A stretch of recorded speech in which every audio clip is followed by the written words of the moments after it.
intellectual, which is a respectable word, Buddhijeevi, at least in the masses, ordinary people of India, it is a derogatory term.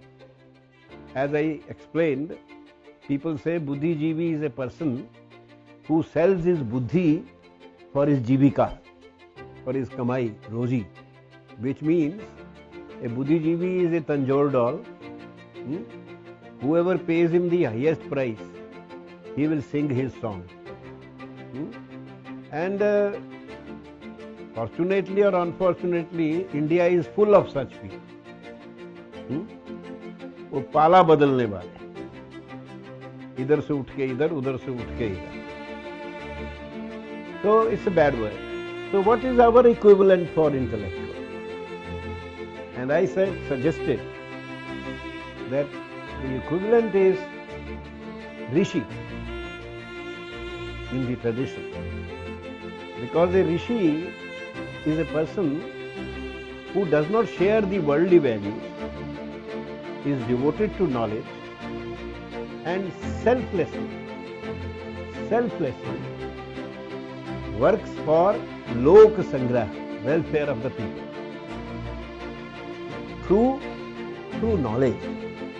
His instrument is knowledge, but he uses knowledge or he creates knowledge, disseminates knowledge for the welfare of the people.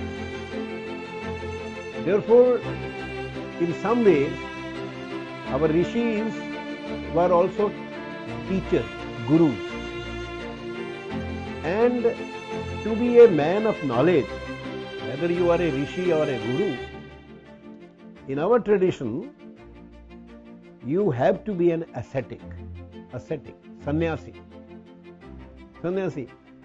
You can't be drinking coffee through the day and scotch in the evening and become a great scholar or a man of knowledge. In that case, you will do nothing for the society.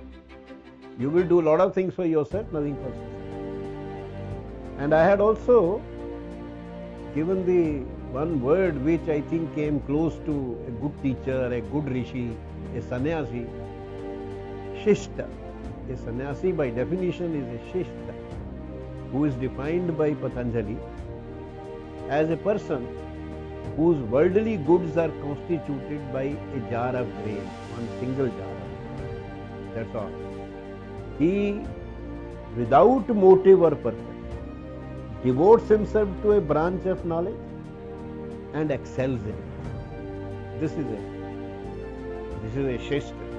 This is a person who works for the welfare of people. And today's intellectual, Buddhijeevi, is to be defined as a person whose worldly goods are constituted by, see Appendix 1. There is a long list of his worldly goods. There are flats, there are plots, there are houses, there are FDs, there is one divorced wife, one actual wife, and this is his worldly goods. So that's a Buddhijeevi. So we are not talking of, but we are now talking of Indian intellectuals, I said. We are talking in fact actually of Buddhijeevis. We are not talking. These days, in any case, there is a very great shortage of rishis, great shortage of sannyasis. But Buddhijeevis are plenty. So everybody pretends to be or claims to be or operates as a Buddhi. Indian intellectual. All of us have seen the newspaper. All of us see the channels, TV channels. And barring a few, I named 3 persons yesterday. Swami Mahapragya ji, Jain Muni, who is no more, Murari Bapu, and Avdeshanand ji, the Mahamandaleshwar of Juna Akhada, who are really men of knowledge, And if you sit down and listen to them, even at the end of 5 minutes of their discourse, you are a different person. So we are talking of Buddhijeevis who are plenty. They are in the channels, they are in the newspapers. And it is not really correct to say that they write only in English. Now, even in regional language, like the language newspapers and channels, you have the 2 sets. In regional language channels or newspapers, you have a set of people who are fairly close to their country, their land, their culture, and a set of people who, like the English newspaper writers and others, are quite alienated in it. Now these intellectuals, whom we call Buddhijeevi, who are not rishis, who are more like Bharat Muni's devtas. I had explained yesterday that a devta is a person who neither has samriti, nor ability for vimarsha, nor any ability for prayoga. So he told Brahmaji, Indra told Brahmaji, that devtas are no good. Devtas are the typical middle class, today's middle class. Because whenever they are in trouble, they either go to the police station or they try to ring up a minister or a politician for help. They cannot help themselves. The asuras were the ones who were self-dependent. Devtas were also quite, doubtful in their character. But asura like Bali, once he gave a vow, he stood by it. That was not the character of the devtas. Devtas' main job was to shower flowers. Somebody else does the good work and they shower the flowers. So this is today's middle class, and the Buddhijeevis belong to that class. If they find a new leader who is important, they will shower flowers on him. They will call him and they will praise him, stuti vachan karenge, and then praise him. So what is the character, what is the function of these intellectuals? I am saying Indian intellectual Buddhijeevi because we all must have noticed for the last 20-30 years, more than earlier, although it was always there. I have a feeling that the word Hindu had become a bad word about 40-50 years ago, and it had disappeared from public discourse. You listen to the radio in the morning or anything, the word Hindu will not appear. And the moment you use the word Hindu, or the moment you started reading Paath Karega Ramcharit Manas ka ya Valmiki Ramayan ka, people will say, are you fundamentalist? So even reading a book had become a fundamentalistic thing. Your own book. Reading Karl Marx is okay. You are very modern and progressive, and so what is the function of these Buddhijeevi? What do they do? What do we hear them? They are always bemoaning. They are always bemoaning. They are always full of worry, chintagrast, because everything is wrong in the country. Everything is wrong. So everything needs to be set right. The caste system is bad. Women are ill-treated. Poverty is very poor, bad. Law and order is not there. Police people are corrupt. Politicians are corrupt. Everybody is corrupt except me. So they are always worried. Bichare, they are stressed out by worry. I use the word chinta-grast rahe. And I said चिंता, चिता, चिंतन सब मिले जुले ही. गलत चिंतन हो तो वो चिंता बन जाती है, और ज्यादा चिंता हो तो चिता बन जाती है. तो और चिंतन की बैठकें भी होती हैं जो बाद में चिंता की हो जाती हैं, और फिर कुछ पार्टियों के केस में इलेक्शन के बाद चिता भी बन जाती है. ये भी हो जाता है. So you see, the point is that they are chintagrast. Secondly, because they find everything wrong, so they are also heen bhavanagrast. Because they, unfortunately, it is their bad luck that they belong to a country where everything is wrong. They should have belonged to a country where at least the currency was strong, if nothing else. So they belong to a country where everything is wrong or weak. Says that second. And they are bemoaning all the time. Bemoaning. So yesterday I happened to chance upon, I was looking for a metaphor. Okay, what is their function? वो क्या काम क्या करते हैं समाज में? हमने कहा उनका फंक्शन है रुदाली.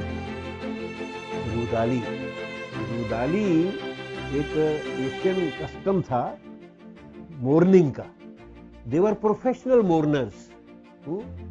कोई राजा ग्रेट वॉरियर मरता था तो वो रुदाली को बुलाते थे, और वो एक किस्म की नगर वधु होती थी, और वो रिचुअल मोर्निंग करती थी. छाती पीटना, गाना, रोना. छाती पीटना भी मोर्निंग है.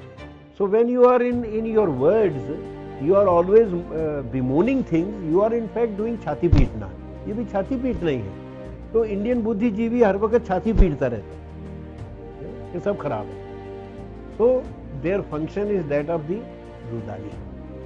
So Buddhijivis are Rudalis. Don't think of that film and that beautiful actress. Don't think the Buddhijivi are handsome people or who sing so well. They don't even sing well, they sing badly, and so they go on. So that is their function. The difference between a Rudali and a Buddhijivi is Indian intellectual. The difference is that a Rudali mourns when there is something to mourn. A warrior dies, a king dies, then she mourns. But these people, Buddhijivis, they are mourning all the time without any cause or reason. Without any cause or reason. So as I said कि हमारे जो शिया मुस्लिम भाई है, उनका एक custom है, साल में एक दिन मुहर्रम करते हैं, मोर्न करते हैं.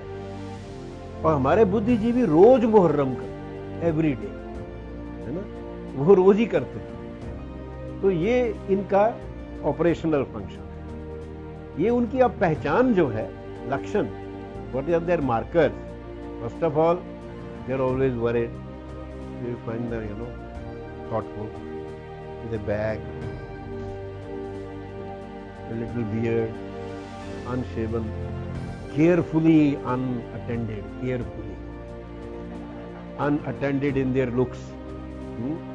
As Tulsidas said, you know, in Ramcharitmanas, that in Kali Yuga,